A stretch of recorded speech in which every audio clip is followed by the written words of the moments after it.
राशिद वली साहब ने भी हमें ज्वाइन कर लिया। बहुत शुक्रिया राशिद वली साहब, ना कीमती वक्त देने के लिए। जो फैसला आया है, हतक इज्जत का मुकदमा जीता गया है ब्रिगेडियर रिटायर्ड राशिद नसीर ने, वो भी लंदन के हाई कोर्ट में।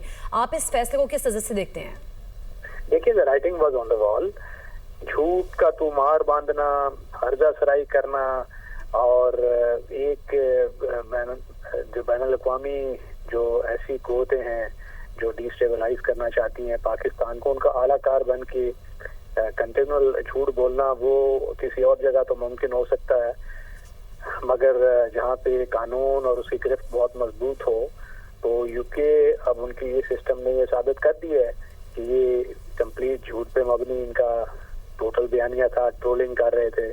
और अब इन पे जो जुर्माना हुआ है, ये इसकी इंडिकेशन करता है कि ये कितना झूठ बोलते हैं। और ये एक मैसेज है जो इनकी हर्जा सराई को सुनते भी हैं लोग, उसको ट्रोलिंग को डिसैमिनेट करते हैं, उससे असर कबूल करते हैं कि ये एक कंप्लीट झूठा शख्स था, आदिल राजा, और अब उसका झूठ बेनकाब हुआ है। कोर्ट ने उस पर मोहर साबित कर दी है और ये जाहिर करता है कि ये किस कदर मुल्क दुश्मनी में या पर्सनल एनमिटीज पे या कोई भी और इम्पल्स या मोटिवेशन हो, और उसमें ये कितना आगे जाके नुकसान पहुंचा सकते हैं मुल्क को भी, और लोगों के जहन भी परागंदा करते हैं।